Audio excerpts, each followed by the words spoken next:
What's up, YouTube? I'm Mike. Today I'm talking about a rather uncharacteristic topic on my channel. As you can see from the title, what we're talking about is simping.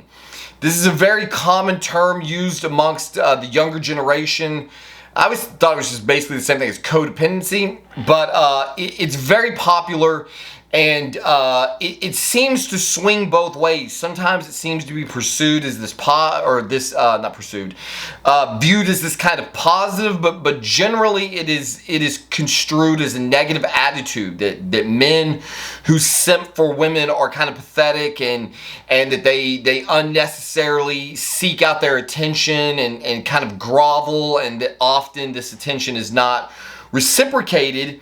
And that's what puts the male in the relationship into a negative energy state, a negative psychic energy state. So basically, a psychic energy state is when you're paying attention to your partner and they're paying attention to you.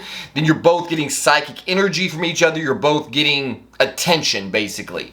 And when you start pursuing someone who is fleeing you, then you are giving them energy and getting nothing in return, and that's a negative energy state. And so that's often the way things begin during the chase. It's biologically an imperative that women force men to chase them. Women who are very whorish and pursue men are absolutely acting outside of the norm of the biological imperative, and they do just untold amounts of damage to the human society. So I happen to be in the confines of a very, very dedicated, very, very committed relationship with my wife. We're going on 9 years now. And I'm very fortunate in that for the majority of the case, we are kind of mutually codependent on one another. We don't really have any friends outside of our marriage. And we basically turn to one another for to get all of our needs met. So the vast majority of our social, all of our sexual, emotional, physical, intimate, intellectual, basically all of our needs, we meet for each other, or attempt to meet for each other, because we keep a very close-knit family. I don't have guy friends. She doesn't have girlfriends. Like I've said on many videos, if I exchange messages with you on Instagram more than 4 or 5 times in life, you can probably consider yourself part of my friend group, because that's the absolute maximum I extend myself to other human beings. Basically that leaves me in a state where all of my needs, especially now that I'm not even in the workplace, all of my needs have to be met by my partner. And I do have, like I said, we are kind of mutually codependent upon one another, and we both are really, really needy of each other's attention, affirmation, validation. It is not uncommon, like, if anytime we're apart, we're texting each other. If I go to the gym by myself, which is rare, even when I'm in the gym, if we're not actively working out together, we're constantly text messaging each other. It's not uncommon for us to exchange, I don't even know, 30 text messages in an hour and a half, maybe more, during an hour and a half a gym routine. That could be anything from just talking about somebody else in the gym. It could be sharing reels. I could be doing research in the gym. I could share a little tidbit or a little article about a steroid that I was studying, or we might have been dealing with something with our kids, and I might have looked something up, or she might have looked something up. It could be anything from important communication to just totally meaningless communication. Often the communication, I'd say some large majority of the times that we text each other during the day is just absolutely unnecessary communication. Me sharing something with her that she probably doesn't care about, her sharing something with me that I probably don't care about, but we're basically just kind of constantly, like checking in with one another, and there's a reason for this. So the reason I'm making this video is because on the off chance that we're fighting, which thankfully we are not now, but this happened quite a bit during our last big falling out. What happens is communication shuts down. One or the other will start giving each other the cold shoulder, or I will cold shoulder her, or she will cold shoulder me. Sarah does have what is called an avoidant personality type. So often if things are good, like let's say right now, things are really good. If I was to go to her and suddenly go, hey, I feel like you have not been doing your fair share of cleaning the house, or I think you're being selfish sexually, or whatever complaint I might have, sometimes she might be like, oh, really? Okay, well, let's talk about that.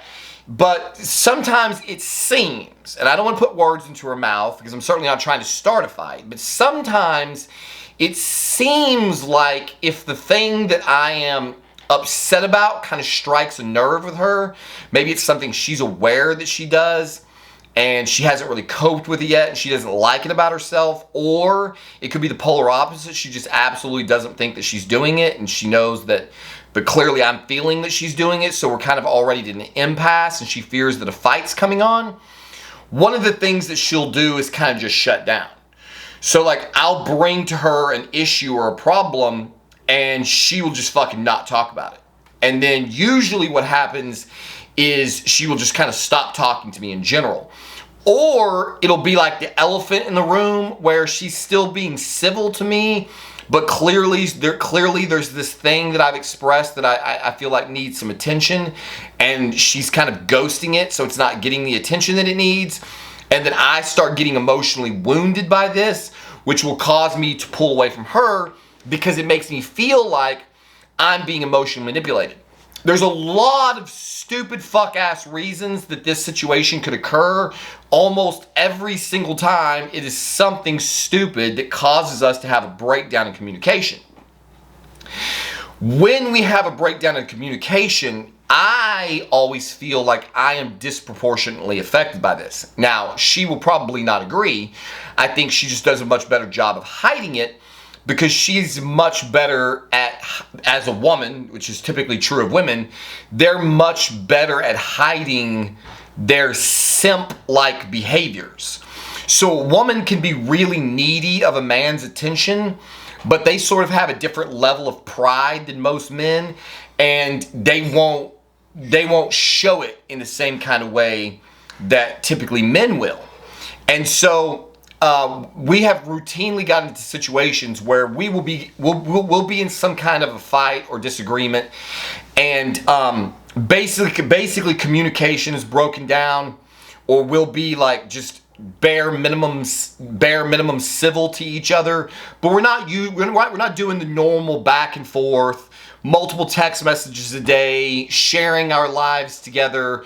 And even when one or the other of us makes an effort at it, there's still that elephant in the closet, and so it never feels genuine. And so ultimately it always feels like something is missing in our communication. And when this happens, it will cause me to go into a very deep state of depression. Usually that is exacerbated by my own behavior. So I'll give you a quick example. Let's say we get into a fight about something. Let's say facts are irrelevant here. Let's just say that I feel like she's avoiding, and so she gets quiet, or so I perceive that she's being intentionally distant and quiet. I will feel like she's playing some kind of emotional manipulation game where she's intentionally distancing herself from me because she wants me to come to her. Because if I come to her, then she kind of controls the scenario and she doesn't actually have to address the problem. I'll just eventually get over it and we'll move on, and then she can succeed in having avoided the elephant in the room. And so whether or not those are her intentions, it's not really relevant. It could be absolute. I could be totally paranoid. The fact of the matter is that that's the way I feel. And so when I feel that she's doing that, if you feel that a person is intentionally withholding their attention from you, then you're not likely to try to be the one to go to them. So like I'll be in the gym, for example. Let's say we go to the gym together, and I will have this nagging craving to text her, to check in with her, to send her some little meme that I just saw, to share some news story that I just read about. And I won't feel like I can, because I'll feel like that's breaking, that's what she wants me to do. She wants me to give in, go back to normal so that she can ignore addressing the problem. So then I will choose to ghost her. I will not send her the normal communications that I would send. And then eventually she'll notice it. And then usually she'll kind of play coy and be like, are you mad at me about something? And then I'll blow up and I'll be like, yeah, I've been mad at you for 3 days about this thing that you're fucking ignoring. But during that 3-day period, again, facts, totally irrelevant. The point of this video is that this will work, I think, for anyone in any situation. Independent of who's right, wrong, what is real, what is paranoia, the reality is that a person who is a simp for a reason, okay? When the reason, and so I did a bunch of research to figure out why I was feeling this way. That's basically what this video is about. So what I set out to do is to find out, why is it that I have this incessant need to communicate with my wife all the time about the simplest, dumbest little things. It is constant. I mean, we communicate so much, it's unbelievable. And there's a distinct reward sensation in the brain. If I share something with her, she laughs at it, whatever the case. Our communication is very important to my mental state. And what I started to notice is that the way I feel when communication between she and I breaks down is very reminiscent of a drug withdrawal. That's what I noticed. When we go into this non-talking phase, I feel very much like I'm withdrawing from a drug. Like she has something I need. I need to get my fix of communication. And so I started to do some research to find out if that could possibly be true. There's lots of songs. Kesha wrote a song, I think it was titled "Your Love Is My Drug." There's lots of music talking about how love can have a drug-like effect. But this is outside the confines of love. I mean, this is just an incessant need to communicate. And so I did some research and I found out that, in fact, when you communicate with your loved one, and honestly, it doesn't even have to be a loved one. This is what can get you into a lot of trouble. If you were, for example, to develop a very close relationship with a coworker, and you got used to communicating with them on a regular basis, you can have the same effect from their communication. And basically what is happening is, when you communicate with someone else that you have assigned a value to, an intimate value to, your brain releases oxytocin when you communicate with that person. And so oxytocin, also known as the love hormone, is a hormone that has antidepressant effects. I've talked about this in my sex videos because it's also released during orgasm, and during orgasm it has a bonding effect. And so when you experience an oxytocin release in the presence of another person, or potentially caused by another person, it can cause you to feel bonded to that person. This is how relationships begin.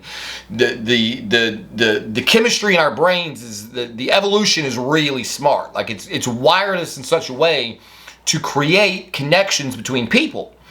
And so what happens to some people, I think this is what is the root cause of simping, is that men who are prone to simping seem to be men who are very easily addicted to the oxytocin release that they get from pursuing, communicating, fawning on, all of the behaviors that the simp kind of male will do, all of the typical behaviors. Those behaviors can earn him an oxytocin reward when it's received by the target of the behavior. And so every time my wife and I go into these periods where communication gets shut down, suddenly I'm not getting this repetitive dose of oxytocin, 30, 40 times in a several hour period or even 1 hour period. I mean, it just depends on the day. We communicate a tremendous amount. So oxytocin has a very short half-life in the body, which is why it has not been used. It's not terribly useful in exogenous fashion, or so I thought. So during our last big blow up, I have some oxytocin. I think it's oxytocin acetate. It's like powdered oxytocin in a vial that you reconstitute and you inject it subcutaneously. And I have used this in the past when I was tinkering with oxytocin, because I had read some studies that if you dose yourself with oxytocin before doing leg day, that people who hate doing legs can kind of retrain their brain to enjoy leg day, because you get this oxytocin release and then you go do legs and the brain connects the leg workout to the oxytocin and it creates that bonding effect, and all of a sudden it's like, oh man, I want to do legs again. And so I haven't consistently used it enough for that reason to find out if that is actually true. I just bought it along with a bunch of other peptides and research chemicals that I was using. And so I had this entire box of 10 vials of fucking oxytocin sitting around the house. And so we'd been in this fight, and I started doing all this research trying to figure out why I was so miserably depressed every time she would start cold shouldering me, or so I perceived, or why I was so depressed when I would refuse to communicate with her. Like, what is this thing that has clearly been missing? And so one night out of the blue, I went in the kitchen and I mixed up some oxytocin, and we've been laying in bed doing the normal, like, we're fighting, but we're not like fighting. So like, we've been fighting, but we were laying in bed, we were watching Deadwood together, and we were just basically being civil. And it's that kind of situation in your relationship where you feel like you're living with a roommate, not your spouse, because you're not really connected on an intimate level. It's just kind of like you're just like going through the motions, and you're trying not to make things worse than they already are. And for me, that is excruciating. Like, I hate that phase more than anything, because I just want to cuddle her and touch her and love her and communicate with her. I just want my normal fix. I just want our normal relationship. And there's some stupid thing that has created an impediment in between that. And now I'm in this horrific depression. And usually what happens is I start getting butthurt, and then I'll lash out at her, and then the fight will get worse. And so I thought, you know what?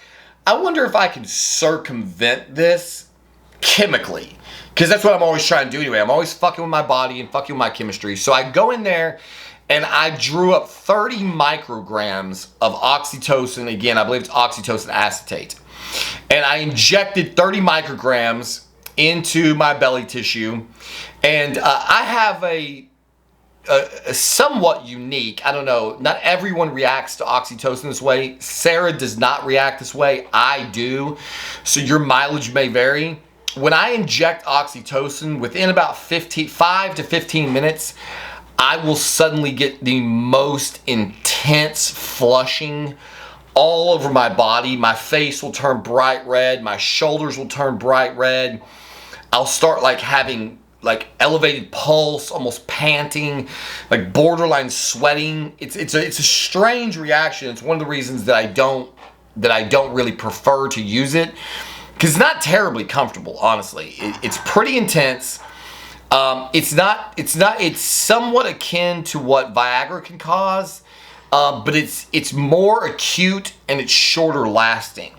So it's like this quick rush that causes flushing all over the body in this strange elevated pulse and intensity, and it can kind of be a lot, and then it'll go away. And so I pinned 30 micrograms of oxytocin. I was laying in bed next to her, and before I pinned the oxytocin, we had been laying there barely talking. Like, she would say something about the show, and I would kind of like be like, yeah, huh, really cool. You know, I'd say something about the show. It was just real sterile. It was real distant. There was clearly no emotionality. Neither of us are having any fun. I pinned this oxytocin. I don't think I even told her. I can't remember if I told her when I first pinned it. She found out relatively quickly because I got the massive flushing, and I told her that I pinned oxytocin, and she didn't ask any questions, so I just left it alone. And within 15, 20 minutes, I'm like laughing and giggling at this show like a fucking giddy schoolgirl. I'm laughing hysterically. She's looking at me like, "Are you okay?" And I'm like, is this not funny to you? And I'm just having the best old fucking time over here. What I expected to happen was that it would make me no longer need her. That's what I expected. I expected that since I wasn't getting my oxytocin fix from my wife, that if I exogenously ingested or injected oxytocin, that I would get my fix and that I wouldn't have any need of her communication. And I honestly kind of thought that I was making a huge mistake when I even attempted to try this. Because it's like, holy shit, you know, if communication is the thing that's keeping your relationship together, you find some pharmacological way to circumvent that where you can just occasionally pin a little bit of the oxytocin, then all of a sudden you don't need to interact with your girl anymore. This is probably going to cause a problem. What interestingly happened was the direct opposite. When I pinned the oxytocin, suddenly I didn't need her to communicate. Like I got my fix, but once I got my fix, rather than it making her seem like someone I didn't need to talk to at all, like she was superfluous, like I could care less whether she was there or not, suddenly instead what happened was I no longer felt the strange game that I had been playing all this time. It didn't feel like I had to continue to ghost her because now she was no longer the source of the oxytocin. I had given myself what I needed, and now I felt free to communicate with her without being sucked into any kind of game that she may have been playing. I feel confident she was playing no game at all, but regardless, this was how I felt psychologically. And so I had been in this brain state where I was desperately needing an oxytocin fix. I knew that I could get it from her, but I didn't want to give into what I perceived to be her game to get it. So when I injected it exogenously, I got my fix and everything else became a bonus. I was suddenly less angry at her. I was suddenly less frustrated. I was suddenly less hurt by her distance or her cold shoulder or whatever she may or may not have been doing. And then strangely, it made me bizarrely horny. So within like an hour or so, I started experiencing this very intense desire to touch her, hold her, cuddle her. And so we went from this state of basically like non-communication, really ugly, cold, sterile, not fun period in our relationship. I pinned 30 micrograms of oxytocin.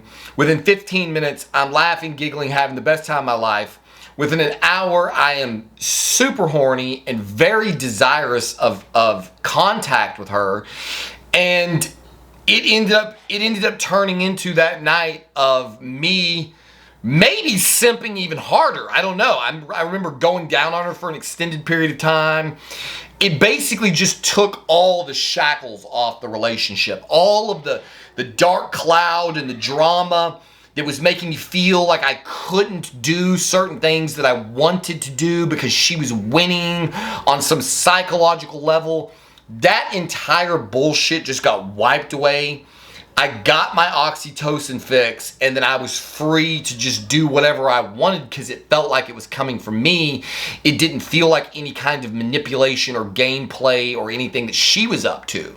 So it didn't feel like, well, if I go down on her, like she's winning. It was like, I want to. I'm winning. Everything suddenly became a win for me because I felt like I was in control again.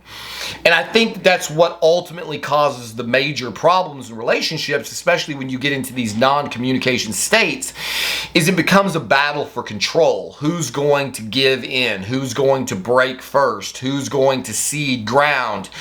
And that is just disastrous and toxic and nasty to relationships. And it's usually when I go out and do stupid shit like blow thousands of dollars of money on crap that I don't need because that's my juvenile, infantile way of sort of getting back at her. So what I think I may have found is potentially an antidote to simping. If you find yourself in a situation where you are desperate for the affections of some other person and you are not getting them, and you were left in this void of loneliness and depression. You were not getting your fix, basically, whether that's with a girl that you're pursuing, a girl that you're dating, your wife, whatever the situation may be. If you find that you have a situation in life that seems to be related to oxytocin release, if you feel like something is missing, you've got this funk depression because you're not getting some need met by somebody else, you might do a little research and find out whether the meeting of this need is likely to cause an oxytocin release. And if it does, treating yourself with 30 to 50 micrograms of oxytocin just might be the thing you need to break through this barrier, to break through this plateau, and to kind of get out of this funk that is really self-induced and only causing yourself and probably your partner misery. I think I'm going to try dosing it again tonight and see if it causes that same extreme horniness that I received. I believe that's actually why we bought it to begin with, because we were trying to figure out a way to improve Sarah's libido. And per usual, all the things that work on men seem to have no effect on women. And for a man, you know, we get oxytocin from sex, which is one of the reasons we pursue sex. Women seem to be more sensitive to the oxytocin release from cuddling, holding, kissing, caressing. And so it seems to almost backfire. It's almost like you give a woman oxytocin and sex may be the last thing that she wants. Maybe she and I will both try it again and see what her mileage is this time. But I just thought I would make this video to talk about this experience, see if anyone else in the community has done this. Am I the only weirdo simp out there who has tried to pharmacologically circumvent his simpery, if that's even a word? And again, just to throw this out so that if any of you are ever in this situation, if you're in this situation right now, QSC carries oxytocin. I believe it's available a lot of places. I think it's kind of a gray area. I don't think it's illegal anywhere. I know that it can come in reconstitutable powder vials where you inject it under the skin. Some people make nasal sprays out of it. You may even be able to buy online somewhere a nasal spray oxytocin. So anyway, just curious in the comments, has anyone else had this effect? Anyone else experimented with oxytocin, whether it be to help with your relationship, to help with performance in the gym, to get over a depression hurdle, anything and everything that you might have to say about your experience with oxytocin, please leave it in the comment section below. And I'm going to continue to do some more research, and when I have more empirical data to report on, then I will make a follow-up video to this video to let you know if this is something that consistently seems to work when Sarah and I are fighting. So there you have it. As always, thank you for watching, and we'll see you on the next one.